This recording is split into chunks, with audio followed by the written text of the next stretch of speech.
ಪ್ರಾರಂಭದಲ್ಲಿ ನೀವೆಲ್ಲ ಜಗದ್ಗುರುಗಳವರ ಅಡ್ಡಪಲ್ಲಕ್ಕಿ ಮಹೋತ್ಸವವನ್ನು ನೆರವೇರಿಸಿ ಅಧಿಕೃತವಾಗಿ ಪುರಪ್ರವೇಶವನ್ನು ಮಾಡಿಕೊಂಡಿದ್ದೀರಿ. ನಮಗೆ ನೆನಪಿದೆ, ಸುಮಾರು 13 ವರ್ಷಗಳ ಹಿಂದೆ ಜಗದ್ಗುರುಗಳ ಪೀಠಾರೋಹಣ ಶ್ರೀಶೈಲ ಪೀಠಕ್ಕೆ ಆದ ವರ್ಷವೇ ಉತ್ಸವಕ್ಕೆ ನೀವೆಲ್ಲ ತಯಾರಿ ಮಾಡಿಕೊಂಡಿದ್ರಿ. ಅಭೂತಪೂರ್ವ ವ್ಯವಸ್ಥೆನೂ ಕೂಡ ಆಗಿತ್ತು. ನಾವು ತುಂಗಳ ಅಂದ ತಕ್ಷಣವೇ ಅದು ನಮ್ಮೂರು ಅನ್ನುವಂಥ ಭಾವನೆಯಿಂದ ಯಾವಾಗ ಬಂದೇವೋ ಅಂತ ಕಾಯ್ತಾನೇ ಇದ್ವಿ. ಆದರೆ ಅದೇ ದಿವಸ ಪೀಠದ ಜಗದ್ಗುರುಗಳ ಅನಾರೋಗ್ಯ ತೀವ್ರಗೊಂಡ ಕಾರಣಕ್ಕಾಗಿ ದಿಢೀರಂತ ಈ ಕಾರ್ಯಕ್ರಮವನ್ನು ಕ್ಯಾನ್ಸಲ್ ಮಾಡಿ ಜಗದ್ಗುರುಗಳ ಆರೈಕೆಗೆ ಹೋಗುವಂತಹ ಪರಿಸ್ಥಿತಿ ನಿರ್ಮಾಣ ಆಯಿತು. ಆವಾಗ ದೂರವಾಣಿ ಮೂಲಕ ನಾವು ಹೇಳಿದ್ವಿ, ಭಾವಚಿತ್ರವನ್ನು ಪಲ್ಲಕ್ಕಿಯೊಳಗಿಟ್ಕೊಂಡು ಸಾಂಕೇತಿಕವಾಗಿ ನೀವು ಉತ್ಸವವನ್ನು ಸಂಪನ್ನಗೊಳಿಸ್ರಿ. ನಾವು ಮೂರ್ತ ರೂಪದಿಂದ ಬರ್ಲಿಕ್ಕಾಗದೇ ಇದ್ರೂ ಕೂಡ ತುಂಗುಳದೊಳಗೆ ಪಲ್ಲಕ್ಕಿ ಉತ್ಸವ ಆಗಿದೆ ಅನ್ನುವಂಥ ಭಾವನೆಯಿಂದ ಮುಂದಿನ ಎಲ್ಲ ಕಾರ್ಯಕ್ರಮಗಳಲ್ಲಿ ಪಲ್ಲಕ್ಕಿ ಇಲ್ಲದೇನೂ ಕೂಡ ನಾವು ಬರ್ತೀವಿ, ನೀವು ಯಾವುದಕ್ಕೂ ವಿಚಾರ ಮಾಡಬೇಡ್ರಿ ಅಂತ ಹೇಳಿ ಭಾವಚಿತ್ರದ ಉತ್ಸವಕ್ಕೆ ನಿರ್ದೇಶನವನ್ನ ನೀಡಿದ್ವಿ. ಆವಾಗ ಆ ಮಾತನ್ನು ಪಾಲಿಸಿ ಇಲ್ಲಿವರೆಗೆ ಅದೇ ರೀತಿ ನಿಮ್ಮ ಎಲ್ಲ ಕಾರ್ಯಕ್ರಮಗಳಲ್ಲಿ ಬಂದು ಪಾಲ್ಗೊಳ್ತಾ ಬಂದವರಾಗಿದ್ವಿ. ಆ ಉತ್ಸವದ 2ನೇ ದಿವಸನೇ ಲಿಂಗೈಕ್ಯ ಜಗದ್ಗುರುಗಳವರು ಲಿಂಗೈಕ್ಯರಾಗಿರುವಂತಹದ್ದು ತಮಗೆಲ್ಲ ಗೊತ್ತಿರುವಂತಹ ಸಂಗತಿ. ಆದರೂ ಕೂಡ ತುಂಗುಳದ ಸದ್ಭಕ್ತರು ಕೇವಲ ಭಾವಚಿತ್ರದ ಪಲ್ಲಕ್ಕಿ ಆಗ್ಯದ, ಜಗದ್ಗುರುಗಳ ಪಲ್ಲಕ್ಕಿ ಆಗೇ ಇಲ್ಲ ಅನ್ನುವಂತಹ ಒಂದು ನೋವು ನಮ್ಮ ಮನಸ್ಸಿನೊಳಗಲ್ಲ, ಅದು ನಿಮ್ಮ ಮನಸ್ಸಿನೊಳಗೆ ಕಾಡ್ತಾ ಇತ್ತು. ಇವತ್ತು ಬಹುತೇಕ ಅಶ್ವಾರೂಢ ಬಸವೇಶ್ವರರ ಮೂರ್ತಿ ಆ ನಿಮ್ಮ ಕೊರತೆಯನ್ನು ನೀಗಿಸಿದ್ದಾನೆ ಅನ್ನುವಂಥ ಮಾತನ್ನು ನಾವು ಹೇಳಲಿಕ್ಕೆ ಬಯಸ್ತೀವಿ. ತುಂಗುಳದ ಬಗ್ಗೆ ಹಲವಾರು ಸಂಗತಿಗಳನ್ನ ನಮ್ಮ ಸರ್ ಪ್ರಾಸ್ತಾವಿಕವಾಗಿ ಮಾತನಾಡುವಾಗ ಹೇಳಿದ್ರು, ಕೊಣ್ಣೂರು ಸ್ವಾಮಿಗಳು ಹೇಳಿದ್ರು, ಮಾಂದ್ರಿ ಸ್ವಾಮಿಗಳು ಹೇಳಿದ್ರು. ಆದ್ರೆ ಒಂದು ಉಲ್ಲೇಖನೀಯವಾಗಿರುವಂತ ಸಂಗತಿ, ತುಂಗುಳದ ವಿಶೇಷತೆ ಏನು ಅಂತ ಕೇಳಿದ್ರೆ,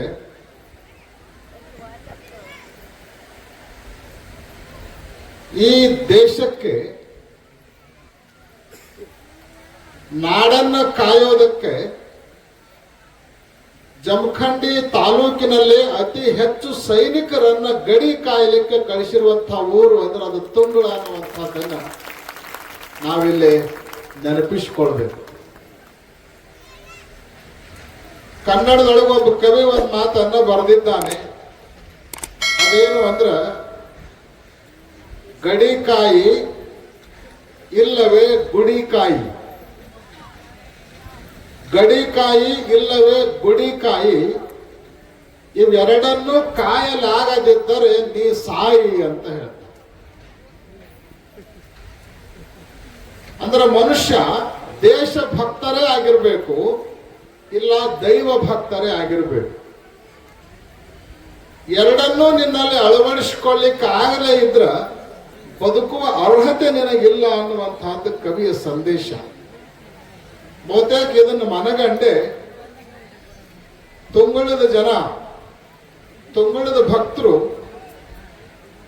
ಗಡಿ ಕಾಯೋದಕ್ಕ ಸಾವಿರಾರು ಜನ ಸೈನಿಕರನ್ನ ಕಳಿಸಿಕೊಟ್ರ ಗುಡಿ ಕಾಯೋದಕ್ಕೆ ಶ್ರೀಶೈಲ ಜಗದ್ಗುರುಗಳನ್ನು ಸಮಾಜಕ್ಕೆ ನೀವೆಲ್ಲ ಕೊಟ್ಟಿರಿ ಅನ್ನುವಂಥದ್ದನ್ನ ಬಹಳಷ್ಟು ಅಭಿಮಾನದಿಂದ ನಾವಿಲ್ಲಿ ಹೇಳಲಿಕ್ಕೆ ಬಯಸ್ತೀವಿ. ಆ ಹಿನ್ನೆಲೆಯಲ್ಲಿ ಇವತ್ತು ಅಭೂತಪೂರ್ವವಾಗಿರುವಂತಹ ಕಾರ್ಯವನ್ನು ನೀವೆಲ್ಲ ಮಾಡ್ತಾ ಬಂದವರಾಗಿದ್ದೀರಿ. ನಾವು ಮೇಲಿನ ಮೇಲೆ ಹೇಳ್ತಾ ಇರ್ತೀವಿ. ಅದೇನು ಅಂತ ಕೇಳಿದ್ರೆ, ಮನುಷ್ಯ ತನ್ನ ದೇಹವನ್ನ ದಷ್ಟಪುಷ್ಟಗೊಳಿಸಿಕೊಂಡು ದೇಹದ ಅಭಿಮಾನವನ್ನು ವ್ಯಕ್ತ ಮಾಡ್ತಾ ಇರ್ತಾನೆ.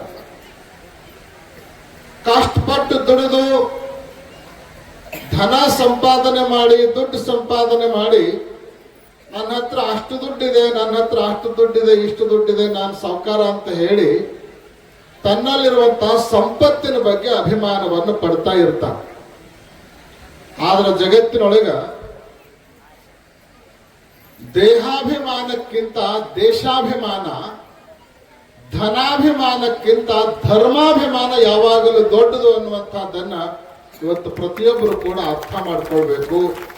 ಅದಕ್ಕೆ ನಾವು ದೇಹಾಭಿಮಾನವನ್ನು ಬದಿಗಿಟ್ಟು, ಧನಾಭಿಮಾನವನ್ನು ಬದಿಗಿಟ್ಟು, ದೇಶಾಭಿಮಾನ ಮತ್ತು ಧರ್ಮಾಭಿಮಾನವನ್ನ ರೂಢಿಸಿಕೊಳ್ಬೇಕು ಅನ್ನುವಂತಹ ಕರೆಯನ್ನ ಈ ವೇದಿಕೆಯ ಮೂಲಕ ಕೊಡ್ಲಿಕ್ಕೆ ಬಯಸ್ತೀವಿ. ಜಗಜ್ಯೋತಿ ಬಸವೇಶ್ವರರು ತುಂಗುಳ ಗ್ರಾಮದ ಸರ್ಕಲ್ನಲ್ಲಿ ಸ್ಥಾಪನೆಗೊಂಡು ತುಂಗುಳಕ್ಕೊಂದು ದೊಡ್ಡ ಕೀರ್ತಿಯನ್ನ ತಂದು ಕೊಡಬೇಕು ಅನ್ನೋದು ತುಂಗುಳ ಗ್ರಾಮದ ಎಲ್ಲ ಭಕ್ತರ ಬಹುದಿನಗಳ ಕನಸಾಗಿತ್ತು. ಅದಕ್ಕಾಗಿ ಅನೇಕ ಜನರ ಸಹಕಾರ ದೊರಕಿದೆ. ನೀವೆಲ್ಲರೂ ಕೂಡ ನಮ್ಮ ಊರಿನ ಕೀರ್ತಿ ಅನ್ನುವಂಥ ಭಾವನೆಯನ್ನು ಇಟ್ಕೊಂಡು ಶಕ್ತಿಯಾನುಸಾರ ಅಲ್ಲ, ಶಕ್ತಿಯನ್ನು ಮೀರಿ ದಾನವನ್ನು ಕೊಟ್ಟವರಾಗಿದ್ದೀರಿ. ಅದೆಲ್ಲದರ ಪರಿಣಾಮ ಇವತ್ತು ಸರ್ಕಲ್ದೊಳಗ ಬಸವೇಶ್ವರರ ಮೂರ್ತಿ ತಲೆ ಎತ್ತಿ ನಿಂತಿದೆ. ಅದು ಕೇವಲ ಬಸವೇಶ್ವರರ ಮೂರ್ತಿ ಅಲ್ಲ, ತುಂಗಳ ಗ್ರಾಮದ ಬಹುದೊಡ್ಡ ಕೀರ್ತಿ ಅನ್ನುವಂಥದ್ದನ್ನ ನಾವು ನೆನಪಿಸಿಕೊಳ್ಬೇಕು. ನಮ್ಮ ಬಸವನಗೌಡ ಯತ್ನಾಳ್ ಅವರು ಹೇಳಿದಂಗ ಕೆಲವು ಜನರು ಪಂಚಪೀಠಗಳ ಮತ್ತು ಬಸವಣ್ಣನವರ ಮಧ್ಯದಲ್ಲಿ ಕಂದಕವನ್ನು ನಿರ್ಮಾಣ ಮಾಡುವಂತ ಪ್ರಯತ್ನವನ್ನು ನಿರಂತರವಾಗಿ ಮಾಡ್ತಾ ಬರ್ತಾ ಇದ್ದಾರೆ. ವಸ್ತುತಃ ವಿಚಾರ ಮಾಡಿದರೆ ಯಾವ ವ್ಯತ್ಯಾಸನೂ ಇಲ್ಲ, ಯಾವ ಭೇದನೂ ಕೂಡ ಇಲ್ಲ. ಆದ್ರೆ ಆ ಕಂದಕ ಇದ್ರೆ ಮಾತ್ರ ನಮಗೆ ಅಸ್ತಿತ್ವ ಅನ್ನುವಂತಹ ಭಾವನೆಯನ್ನು ಇಟ್ಕೊಂಡು ಆ ಕಂದಕವನ್ನು ನಿರ್ಮಾಣ ಮಾಡುವಂತಹ ಪ್ರಯತ್ನದಲ್ಲಿ ಕೆಲವರು ನಿರಂತರವಾಗಿ ತೊಡಗಿಕೊಂಡವರಾಗಿದ್ದಾರೆ. ಆದ್ರೆ ತುಂಗುಳ ಗ್ರಾಮದವರು ಜಗಜ್ಯೋತಿ ಬಸವೇಶ್ವರರ ಮೂರ್ತಿಯ ಅನಾವರಣದ ಸಂದರ್ಭದಲ್ಲಿ ಪಂಚಪೀಠದ ಒಬ್ಬ ಜಗದ್ಗುರುಗಳವರನ್ನು ಪಲ್ಲಕ್ಕಿ ಮೂಲಕ ಬರಮಾಡಿಕೊಂಡು ಪಂಚಪೀಠದ ಜಗದ್ಗುರುಗಳವರಿಂದಲೇ ಆ ಮೂರ್ತಿಯನ್ನ ಅನಾವರಣಗೊಳಿಸೋದರ ಮೂಲಕ ಬಸವೇಶ್ವರರ ಮತ್ತು ಪಂಚಪೀಠಗಳ ಮಧ್ಯದಲ್ಲಿ ಯಾವ ಕಂದಕವೂ ಇಲ್ಲ ಅನ್ನುವಂಥದ್ದನ್ನ ಬಹಳ ಗಟ್ಟಿಯಾಗಿ ಸಾರುವಂತಹ ಕೆಲಸವನ್ನು ಕೂಡ ಈ ಕಾರ್ಯಕ್ರಮದ ಮೂಲಕ ತುಂಗುಳದ ಭಕ್ತರು ನಾಡಿಗೆ ಬಹಳ ದೊಡ್ಡ ಸಂದೇಶವನ್ನು ನೀವು ಕೊಟ್ಟಿದ್ದೀರಿ ಅನ್ನುವಂಥದ್ದನ್ನು ಕೂಡ ನಾವು ಇಲ್ಲೇ ಉಲ್ಲೇಖ ಮಾಡಲಿಕ್ಕೆ ಬಯಸ್ತೀವಿ. ಬಸವಣ್ಣನವರ ಮೂರ್ತಿಯನ್ನ ಗ್ರಾಮದ ಸರ್ಕಲ್ನಲ್ಲಿ ಸ್ಥಾಪನೆ ಮಾಡೋದರ ಜೊತೆಗೆ ಬಸವಣ್ಣನವರ ತತ್ವಾದರ್ಶಗಳನ್ನು ನಮ್ಮ ಹೃದಯದಲ್ಲಿ ಪ್ರತಿಷ್ಠಾಪನೆಗೊಳಿಸಿಕೊಳ್ಬೇಕು. ಸರ್ಕಲ್ ಅಂದ್ರೆ 4 ದಾರೋ 3 ದಾರೋ 7 ದಾರೋ 6 ದಾರೋ ಕೂಡಿದ್ದಕ್ಕೆ ನಾವು ಸರ್ಕಲ್ ಅಂತ ಕರಿತೀವಿ. ನಮ್ಮ ದೇಹದಲ್ಲೂ ಕೂಡ ಸರ್ಕಲ್ ಯಾವುದು ಅಂದ್ರೆ ನಮ್ಮ ಹೃದಯವೇ ನಮ್ಮ ದೇಹದಲ್ಲಿರುವಂತ ಸರ್ಕಲ್. ಯಾಕೆ ಅಂದ್ರ ಸಂಗ್ರಹಗೊಂಡಿರುವಂತಹ ಎಲ್ಲ ರಕ್ತವನ್ನು ಪರಿಶುದ್ಧಗೊಳಿಸಿ ಎಲ್ಲಾ ಕಡೆಗೆ ಹೋಗೋ ಕೆಲಸವನ್ನು ಮಾಡೋದು ಯಾವುದು? ಹೃದಯ. ಅದಕ್ಕ ಮೂರ್ತಿಯನ್ನ ಭೌತಿಕವಾದ ಸರ್ಕಲ್ದಲ್ಲಿ ಸ್ಥಾಪನೆ ಮಾಡಿಕೊಂಡ್ರೆ ಅವರ ತತ್ವಗಳನ್ನ ನಮ್ಮ ಹೃದಯದ ಸರ್ಕಲ್ನಲ್ಲಿ ಸ್ಥಾಪನೆ ಮಾಡಿಕೊಂಡಾಗ ನಿಜವಾಗಲೂ ಆ ಮೂರ್ತಿಯನ್ನು ಪ್ರತಿಷ್ಠಾಪನೆ ಮಾಡಿದ್ದು ಸಾರ್ಥಕಗೊಳ್ತದ ಅನ್ನುವಂಥದ್ದನ್ನ ನಾವೆಲ್ಲರೂ ಕೂಡ ಅರ್ಥೈಸಿಕೊಳ್ಬೇಕು. ಬಸವಣ್ಣವರು ಮಾಡಿದ್ದೇನು? ಬಹಳ ಮೊದಲಕ್ಕೆ ಹೋಗ್ಬೇಕಾದ ಅವಶ್ಯಕತೆ ಇಲ್ಲ. ಅವ್ರು ಹೇಳಿರುವಂತಹ ಸಪ್ತ ಸೂತ್ರಗಳನ್ನು ನಾವು ಅಳವಡಿಸಿಕೊಂಡ್ರೆ ಸಾಕು. ಕಳಬೇಡ, ಕೊಲಬೇಡ, ಹುಸಿಯ ನುಡಿಯಲು ಬೇಡ, ತನ್ನ ಬಣ್ಣಿಸಬೇಡ,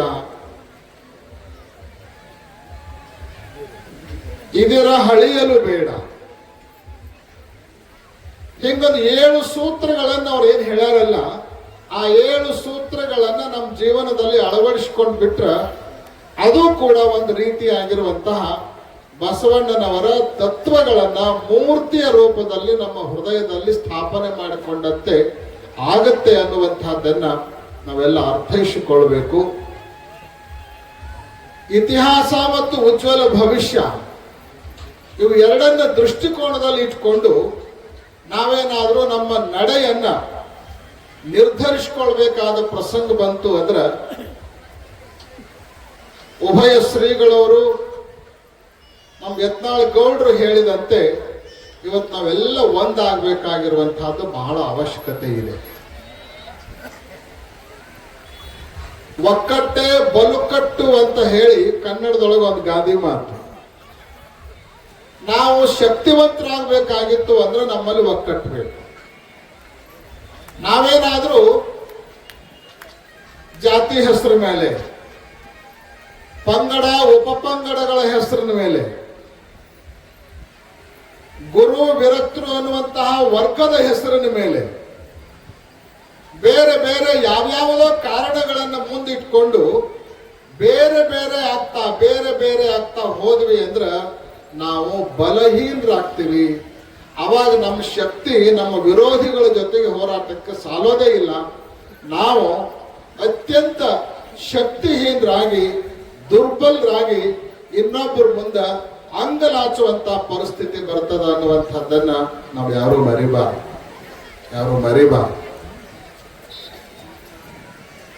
ನೀವು ಹೊಲದಲ್ಲಿ ಬೆಳೆಯುವಂತಹ ಒಂದು ಜೋಳದ ದಂಟನ್ನ ಮುರಿ ಅಂತ ಯಾರ ಕೈಯಾಗಾರ ಕೊಟ್ರ ಒಬ್ಬ ಸಾಮಾನ್ಯ ಮನುಷ್ಯನು ಕೂಡ 2 ಕೈಯನ್ನು ಉಪಯೋಗಿಸಿ ಆ ಜೋಳದ ದಂಟನ್ನು ಮುರಿದು ಬಿಡಬಹುದು. ಹೌದಾ? ಅದೇ ಜೋಳದ ದಂಟನ್ನ ಒಂದು 50 ಜೋಳದ ದಂಟಗಳನ್ನು ಕೂಡಿಸಿ ನೀವು ಅದನ್ನ ಗಂಟು ಕಟ್ಟಿ ಒಬ್ಬ ಪೈಲ್ವಾನ್ ಕೈಯೊಳಗೆ ಇದನ್ನು ಮುರಿಪ ಅಂತ ಕೊಟ್ಟರು ಕೂಡ ಮುರಿಲಿಕ್ಕೆ ಆಗಂಗಿಲ್ಲ. ಯಾಕೆ? ಅಲ್ಲಿ ಒಂದಿತ್ತು, ಇಲ್ಲೇ 50 ಅಂದ್ರೆ ನಾವು ಒಂದೊಂದು ಆದ್ವಿ ಅಂದ್ರೆ ನಮ್ಮನ್ನು ಯಾರು ಮುರಿದು ಹಾಕ್ಬಿಡ್ತಾರ. ನಾವು 51 ಆದ್ವಿ ಅಂದ್ರೆ ನಮ್ಮನ್ನು ಯಾರು ಮುರಿಲಿಕ್ಕೆ ಆಗಂಗಿಲ್ಲ. ಅದಕ್ಕೆ ನಾವು ಒಕ್ಕಟ್ಟಾಗಬೇಕಾಗಿರುವಂತಹದ್ದು ಬಹಳ ಅವಶ್ಯಕತೆ ಇದೆ. ಈ ವೇದಿಕೆಯ ಮೂಲಕ ವಕ್ಫ್ ಬೋರ್ಡ್ ಬಗ್ಗೆ ಯತ್ನಾಳ್ ಗೌಡರು ಪ್ರಸ್ತಾಪ ಮಾಡಿದ್ರು. ಅದರ ಬಗ್ಗೆ ಎಚ್ಚೆತ್ತುಕೊಳ್ಬೇಕಾಗಿರುವಂತಹ ಅವಶ್ಯಕತೆ ಇದೆ. ಯಾಕೆ ಅಂತ ಕೇಳಿದ್ರೆ ಸರ್ಕಾರಕ್ಕೆ, ಸರ್ಕಾರದ ಕಾನೂನಿಗೆ ಇಲ್ಲದೆ ಇರುವಂತಹ ಅಧಿಕಾರ ಆ ಬೋರ್ಡ್ಗೆ ಯಾರು ಕೊಟ್ಟರು? ಇವತ್ತೊಂದು ಸರ್ಕಾರ ಸಮಾಜಕ್ಕೆ ಉಪಯೋಗ ಆಗ್ಬೇಕು, ಸಾರ್ವಜನಿಕರಿಗೆ ಅನುಕೂಲ ಆಗ್ಬೇಕಂತ ಹೇಳಿ ನಿಮ್ಮ ಜಮೀನು ತಗೋಬೇಕಾದ್ರೆ ಮೊದಲು ನಿಮಗೆ ನೋಟಿಸ್ ಕೊಡ್ತಾರ, ಆಮೇಲೆ ನಿಮಗೆ ಪರಿಹಾರ ಕೊಡ್ತಾರ. ಅವ್ರು ಕೊಟ್ಟು ಪರಿಹಾರ ಸಾಲದು ಅಂತ ನೀವೇನಾದ್ರೂ ಕೋರ್ಟ್ಗೆ ಹೋದ್ರ ಕೋರ್ಟ್ ನಿರ್ಣಯ ಮಾಡಿದ ಪರಿಹಾರವನ್ನು ಕೊಟ್ಟು ನಿಮ್ಮ ಜಮೀನನ್ನು ಸರ್ಕಾರ ತಗೊಳ್ತದೆ. ಒಂದು ಸರ್ಕಾರೇ ತಗೊಳ್ಬೇಕಾದ್ರೆ ಇಷ್ಟೆಲ್ಲ ಪ್ರೊಸೀಜರ್ ಪಾಲನೆ ಮಾಡ್ತದ. ಅಂಥದ್ರೊಳಗ ಯಾವುದೋ ಒಂದು ಧಾರ್ಮಿಕ ಸಂಸ್ಥೆ ಎಲ್ಲೋ ನಿಂತ್ಕೊಂಡು ಇದು ನಂದು ಅಂದ್ಕೊಳ್ಳಿ ಅವ್ರದ್ದಾಗ್ಬಿಡ್ತತಿ ಅಂದ್ರೆ ಇಂಥ ಪರಮಾಧಿಕಾರ ಸರ್ಕಾರಕ್ಕೆ ಇಲ್ಲದೆ ಇರುವಂತ ಪರಮಾಧಿಕಾರವನ್ನ ಒಂದು ಧಾರ್ಮಿಕ ಸಂಸ್ಥೆ ಪಡ್ಕೊಳ್ತದ ಅಂದ್ರೆ ಅದರ ದುಸ್ಥಿತಿಯನ್ನ ಇವತ್ತು ಸಮಾಜ, ಬೇರೆ ಬೇರೆ ಧರ್ಮಗಳು, ರೈತರು ಕೂಡ ಅನುಭವಿಸುವಂತಹ ದಯನೀಯ ಪರಿಸ್ಥಿತಿ ಬರ್ತದಂದ್ರೆ ಆ ಬೋರ್ಡ್ ಅನ್ನ ಕೇಂದ್ರ ಸರ್ಕಾರದ ಆದಿಯಾಗಿ ಎಲ್ಲ ರಾಜ್ಯ ಸರ್ಕಾರಗಳು ತಿರಸ್ಕರಿಸಬೇಕು ಅನ್ನುವಂತಹ ಮಾತನ್ನ ನಾವು ಗಟ್ಟಿಯಾಗಿ ವೇದಿಕೆಯ ಮೂಲಕ ಹೇಳಲಿಕ್ಕೆ ಬಯಸ್ತೀವಿ. ಆ ಹಿನ್ನೆಲೆಯಲ್ಲಿ ಇವತ್ತು ಬಸವಣ್ಣನವರ ಹೆಸರನ್ನು ಹೇಳಿಕೊಂಡು ಕೆಲವರು ಒಂದು ಗುಂಪನ್ನ ವಿರೋಧ ಮಾಡುವಂತಹ, ಒಂದು ಗುಂಪನ್ನ ಹೀಯಾಳಿಸುವಂತಹ ಪ್ರಯತ್ನವನ್ನ ಮಾಡ್ತಾ ಇದ್ದಾರೆ. ಅದಕ್ಕೆ ನಮ್ಮ ತುಂಗುಳದ ಜನ ಸ್ವಪ್ಪ ಹಾಕದೆ ನಾವು ಯಾವಾಗಲೂ ಒಂದಾಗಿರ್ತೀವಿ, ಒಂದೇ ಆಗಿ ಮುಂದೆ ಹೋಗ್ತೀವಿ ಅನ್ನುವಂತಹ ಸಂದೇಶವನ್ನು ಕೊಟ್ಟದ್ದು ನಿಜಕ್ಕೂ ಶ್ಲಾಘನೀಯವಾಗಿರುವಂತಹ ಸಂಗತಿ. ಬಸವಣ್ಣವ್ರು ಏನ್ ಮಾಡಿದ್ರ ಆ ಕಾಲಕ್ಕಂತ ಕೇಳಿದ್ರ, ಬೇರೆ ಬೇರೆ ಎಲ್ಲೆಲ್ಲೋ ಯಾವ್ಯಾವ್ದೋ ರೂಪದಲ್ಲಿರುವಂತಹ ಎಲ್ಲರನ್ನ ಕರ್ಕೊಂಡು ಬಂದು ಒಂದು ಮಾಡಿದ್ರು. ಕಾಸಿ ಕಮ್ಮಾರನಾದ, ಬೀಸಿ ಮಡಿವಾಳನಾದ, ಯಾವ್ಯಾವ್ದೋ ಜಾತಿ ಅವ್ರು, ಯಾವ್ಯಾವ್ದೋ ವೃತ್ತಿಯೊಳಗೆ, ಯಾವ್ಯಾವ್ದೋ ರಾಜ್ಯದಲ್ಲಿದ್ರು. ಅಂಥವ್ರನ್ನೆಲ್ಲ ತಮ್ಮ ಪ್ರಭಾವದ ಮೂಲಕ, ಸಂದೇಶದ ಮೂಲಕ ಕರ್ಕೊಂಡು ಬಂದು ಇಡೀ ಸಮುದಾಯವನ್ನು ಒಂದುಗೂಡಿಸುವಂತಹ ಪ್ರಯತ್ನವನ್ನು ಮಾಡಿದ್ರು. ಇವತ್ತು ದುರ್ದೈವ ಏನು ಅಂತ ಕೇಳಿದ್ರೆ, ಅವರ ಹೆಸರಿನಿಂದಲೇನೆ ಒಂದಾಗಿರುವಂತಹ ಸಮಾಜವನ್ನ ನೀ ನಮ್ಮವಲ್ಲ, ನೀ ನಮಗೆ ಸಂಬಂಧ ಇಲ್ಲ, ಇದಕ್ಕೆ ಸಂಬಂಧ ಇಲ್ಲ ಅಂತ ಹೇಳಿ ಬೇರೆ ಬೇರೆ ಮಾಡುವಂತಹ ಕಾರ್ಯಕ್ಕೆ ನಾವು ಮುಂದಾಗ್ತಾ ಇದ್ದೇವೆ ಅಂದ್ರೆ ಬಸವಣ್ಣನವರನ್ನು ನಾವು ಎಷ್ಟು ಅರ್ಥ ಮಾಡ್ಕೊಂಡಿವಿ ಅನ್ನುವಂತಹ ಆತ್ಮಾವಲೋಕನವನ್ನ ಅವರು ಮಾಡ್ಕೊಳ್ಬೇಕು ಅನ್ನುವಂತಹ ಮಾತನ್ನು ಕೂಡ ಈ ವೇದಿಕೆಯ ಮೂಲಕ ನಾವು ವ್ಯಕ್ತ ಮಾಡಲಿಕ್ಕೆ ಬಯಸ್ತೀವಿ. ನಿಜವಾಗಲೂ ತುಂಗಳ ಗ್ರಾಮದ ಈ ಸರ್ಕಲ್ದಲ್ಲಿ ಬಸವೇಶ್ವರರ ಅಶ್ವಾರೂಢರ ಮೂರ್ತಿ ಬಹಳ ಸುಂದರವಾಗಿ, ಬಹಳ ಭವ್ಯವಾಗಿ, ದಿವ್ಯವಾಗಿ ಅದು ರೂಪುಗೊಂಡಿದೆ.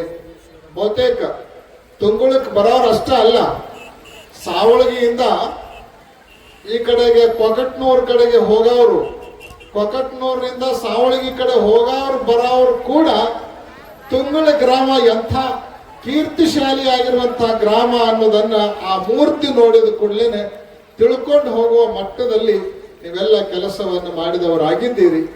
ನಿಮ್ಮ ಆ ಕಾರ್ಯ ನಿಜಕ್ಕೂ ಶ್ಲಾಘನೀಯವಾಗಿರುವಂತಹದ್ದು, ಅಭಿನಂದನೀಯವಾಗಿರುವಂತಹದ್ದು ಅನ್ನುವಂತಹ ಮಾತುಗಳನ್ನ ಈ ವೇದಿಕೆಯ ಮೂಲಕ ವ್ಯಕ್ತ ಮಾಡ್ತಾ, ಇವತ್ತು ತುಂಗಳ ಗ್ರಾಮ ಅಂದ್ರೆ ಶ್ರೀಶೈಲ ಜಗದ್ಗುರುಗಳವರಿಗೆ ಅತ್ಯಂತ ಪ್ರಿಯವಾಗಿರುವಂತಹ ಗ್ರಾಮ. ಪೂರ್ವಾಶ್ರಮದಲ್ಲಿ ಸುಮಾರು 2 ತಿಂಗಳವರೆಗೆ ಶ್ರಾವಣ ಮಾಸದಲ್ಲಿ ಇಲ್ಲಿ ಪ್ರವಚನವನ್ನು ಮಾಡಿ, ಅಷ್ಟೇ ಅಲ್ಲ, ನಾವೆಲ್ಲ ಸೂಟಿ ಇದ್ದಾಗ ಹಿಪ್ಪರಿಗೆ ಒಳಗೆ ಇನ್ನೂ ಓದ್ತಾ ಇದ್ದಾಗ 2 ತಿಂಗಳು ಇಲ್ಲೇ ಬಂದಿರ್ತಿದ್ವಿ. ಈಗಾಗಲೇ ಹೇಳಿದಂತೆ ನಾವು ಹೊಳೆದಂಡಾಗ ಹುಟ್ಟಿ ಬೆಳೆದರೂ ಕೂಡ ಈಜು ಕಲ್ತದ್ದು ಎಲ್ಲಿ ಅಂದ್ರೆ ತುಂಗುಳದಾಗ ಕಲ್ತಿದ್ ನಾವು. ಯಾಕಂದ್ರೆ ಬ್ಯಾಸಿಗೆಯೊಳಗೆ ಇಲ್ಲಿ ಬಂದಾಗನೇ ಈ ಸುಂಬಳಕಾಯಿ ತಗೊಂಡು ನಮ್ಮನ್ನ ಬಾವಿ ಕರ್ಕೊಂಡು ಹೋಗಿ ಬಾವಿಯಲ್ಲಿ ಈಜಾಡೋದನ್ನು ಮೊಟ್ಟ ಮೊದಲು ಕಲಿಸಿದ್ದೇ ತುಂಗಳ ಅನ್ನುವಂತಹದ್ದನ್ನ, ಅಂತ ಎಲ್ಲ ಅನೇಕ ಹಳೆಯ ನೆನಪುಗಳು ಈ ಗ್ರಾಮದ ಜೊತೆಗೆ ನಮಗೆ ಇರುವಂತಹದ್ದನ್ನ ನಾವು ಎಂದಿಗೂ ಕೂಡ ಮರೆಯಲಿಕ್ಕೆ ಆಗೋದಿಲ್ಲ. ಇವತ್ತೊಂದು ಗಿಡಕ್ಕ 100 ಟೊಂಗೆಗಳಿರ್ತಾವ, 1000 ಎಲೆಗಳಿರ್ತಾವ, ಹೂವು, ಹಣ್ಣು, ಕಾಯಿ, ಬಾನೆತ್ತರಕ್ಕೆ ಅದರ ಚಿಗುರು ಬೆಳೀತಿರ್ತದ. ಆದರೂ ಕೂಡ ಅದ್ರ ಬೇರೆ ಎಲ್ಲಿರ್ತಾವಂದ್ರ ಭೂಮಿ ಒಳಗೆ ಇರ್ತಾವ, ಅವು ಯಾರಿಗೂ ಕಾಣ್ಲಾರ್ದಂಗಿರ್ತಾವ.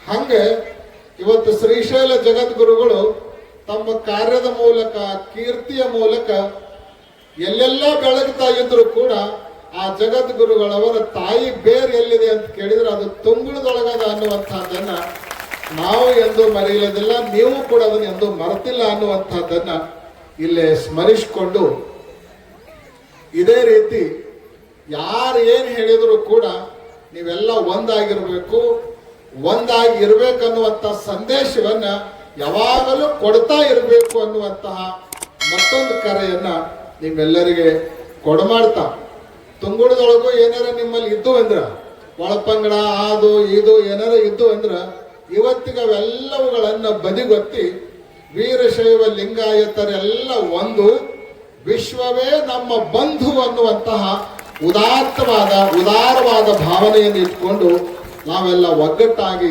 ಸಾಗಬೇಕು. ಅದೇ ನಿಜವಾಗಿರುವಂತ ಬಸವಣ್ಣನವರ ನಿಲುವಾಗಿತ್ತು. ಅದನ್ನ ಅರ್ಥ ಮಾಡಿಕೊಂಡು ಸಾಗಿದ್ರೆ ಸಮಾಜನೂ ಉಜ್ವಲ ಆಗ್ತದ, ಸಮಾಜದ ಭವಿತವ್ಯ ಅದರಲ್ಲಿ ಅಡಗಿಕೊಂಡಿದೆ ಅನ್ನುವಂಥದ್ದನ್ನ ಇವತ್ತು ನಾವು ಯಾರೂ ಕೂಡ ಮರಿಬಾರದು. ಹಿಂದಿನ ಇತಿಹಾಸವನ್ನು ಗಮನಿಸಿದರೆ ಪಂಚಪೀಠಗಳಿಗೆ ಬಸವಣ್ಣನವರ ಕ್ರಾಂತಿಗೆ ಬಹಳ ನಿಕಟವಾಗಿರುವಂತ ಸಂಬಂಧ ಇದೆ. ಲಿಂಗೈಕ್ಯ ವಾಗೀಶ ಜಗದ್ಗುರುಗಳವರು ಲೋಕಾರಾಧ್ಯ ಬಸವಣ್ಣ ಅಂತ ಹೇಳಿ 2 ಪುಸ್ತಕಗಳನ್ನು ಬಸವಣ್ಣವ್ರ ಮೇಲೆ ಬರೆದಾರೆ. 2 ಪುಸ್ತಕಗಳನ್ನು.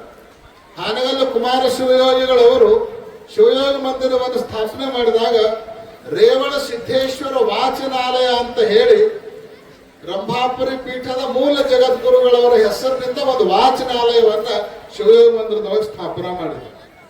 ವಾಗೀಶ ಜಗದ್ಗುರುಗಳವರು ಕಲಿತದ್ದು ಎಲ್ಲಿ ಅಂದ್ರೆ ಅಥಣಿ ಶಿವಯೋಗಿಗಳ ಕೈಯೊಳಗನ ಅವ್ರು ತಯಾರಾದದ್ದು. ಅಥಣಿ ಶಿವಯೋಗಿಗಳ ಕೈಯೊಳಗೆ ಅವ್ರು ತಯಾರಾದ್ರು. ನೀನು ಗುಡ್ಡಕ್ಕ ಗುರು ಆಗ್ತೀಯ ಅಂತ ತಿಳ್ಕೊಂಡು ವಾಗೀಶ ಜಗದ್ಗುರುಗಳು ಭವಿಷ್ಯವನ್ನು ಯಾರು ನುಡಿದಿದ್ರು ಅಂದ್ರೆ ಅಥಣಿ ಮುರುಗೇಂದ್ರ ಶಿವಯೋಗಿಗಳು ಅವ್ರು ನುಡಿದಿದ್ರು. ಅದನ್ನೆಲ್ಲವನ್ನ ನೆನಪಿಸಿಕೊಂಡಿರುವಂತಹ ವಾಗೀಶ ಜಗದ್ಗುರುಗಳು ಬರೆದಿರುವಂತಹ ಅನೇಕ ಕೃತಿಗಳಲ್ಲಿ 2 ಸುಪ್ರಭಾತ ಬರೆದಾರ. ಒಂದು ಮಲ್ಲಿಕಾರ್ಜುನನ ಮೇಲೆ ಸುಪ್ರಭಾತ ಬರೆದ್ರ, ಇನ್ನೊಂದು ಸುಪ್ರಭಾತ ಯಾರ್ದು ಅಂದ್ರೆ ಅಥಣಿ ಶಿವಯೋಗಿಗಳ ಮೇಲೆ ವಾಗೀಶ ಜಗದ್ಗುರುಗಳು ಅವರು ಸುಪ್ರಭಾತವನ್ನು ಬರೆದಾರ. ಇಂಥ ಎಲ್ಲ ಇತಿಹಾಸವನ್ನು ನಾವು ಗಮನಿಸಿದಾಗ ಯಾವ ರೀತಿಯಾದ ಅವಿನಾಭಾವ ಅನ್ಯೋನ್ಯ ಸಂಬಂಧ ಮೊದಲು ಇತ್ತು ಅನ್ನುವಂಥದ್ದನ್ನ ಅರ್ಥೈಸಿಕೊಳ್ಳಿಕ್ಕೆ ಸಾಧ್ಯ ಇದೆ. ಆದರೆ ಇಂಥ ಎಲ್ಲ ಘಟನೆಗಳನ್ನ ಮರೆಮಾಚಿ ಇವತ್ತು ಬಹುದೊಡ್ಡ ಕಂದಕವನ್ನು ನಿರ್ಮಾಣ ಮಾಡುವಂತಹ ವ್ಯವಸ್ಥಿತವಾದ ಏನು ಕೆಲವು ಸಂಚನ್ನ ರೂಪಿಸ್ತಾ ಇದ್ದಾರೆ, ಅದು ನಿಜಕ್ಕೂ ಖಂಡನೀಯವಾಗಿರುವಂತಹದ್ದು. ಅದಕ್ಕೆ ಯಾರು ಸೊಪ್ಪ ಹಾಕಬಾರ್ದು. ಆ ಕಂದಕ ಬಹುತೇಕ ತುಂಗುಳ ಗ್ರಾಮದಲ್ಲಿ ಎಲ್ಲಾ ಗ್ರಾಮದ ಭಕ್ತರು ತಯಾರಾದ್ರ ಆ ಕಂದಕ ಹೇಳಿ ಹೆಸರಿಲ್ಲಾರ್ದ ಹೋಗಿಬಿಡ್ತದ, ಸಮಾಜ ಎಲ್ಲ ಒಂದಾಗ್ತದ. ಆ ಮೂಲಕ ಉಜ್ವಲವಾದ ಭವಿಷ್ಯ ಅದು ನಿರ್ಮಾಣ ಆಗ್ತದ ಅನ್ನುವಂತ ಮಾತುಗಳನ್ನ ಮತ್ತೊಮ್ಮೆ ಪುನರುಚ್ಚರಿಸಿ ಈ ಕಾರ್ಯಕ್ರಮಕ್ಕೆ ತನು ಮನ ಧನದಿಂದ ಪರೋಕ್ಷವಾಗಿ ಅಪರೋಕ್ಷವಾಗಿ ಸೇವೆಯನ್ನು ಸಲ್ಲಿಸಿರುವಂತಹ ಎಲ್ಲ ಸೇವಾಕರ್ತರುಗಳಿಗೆ, ವಿಶೇಷವಾಗಿ ಯುವಕರು ಬಹಳ ಗಟ್ಟಿಯಾಗಿ ನಿಂತ್ಕೊಂಡು ಈ ಕಾರ್ಯಕ್ರಮವನ್ನ ಸಂಘಟನೆ ಮಾಡಿದ್ದಾರೆ. ಬಹುತೇಕ ಯುವಶಕ್ತಿ ಇವತ್ತು ಯಾವ್ಯಾವ ಕಡೆಗೇನೋ ಹೋಗ್ತಾ ಇರ್ತದೆ. ಆದರೆ ತುಂಗುಳದ ಯುವಕರು ಮಾತ್ರ, ಬೇರೆ ಗ್ರಾಮದ ಯುವಕರ ಶಕ್ತಿ ಯಾವ ಕಡೆ ಹೋಗ್ಲಿ, ಆದ್ರೆ ತುಂಗಳ ಗ್ರಾಮದ ಯುವ ಶಕ್ತಿ ಅದು ಧರ್ಮದ ಕಡೆಗೆ ಇದೆ ಅನ್ನುವಂತಹದ್ದನ್ನ ತುಂಗುಳದ ಯುವಕರು ಸಾಧಿಸಿ ತೋರಿಸಿದವರಾಗಿದ್ದಾರೆ.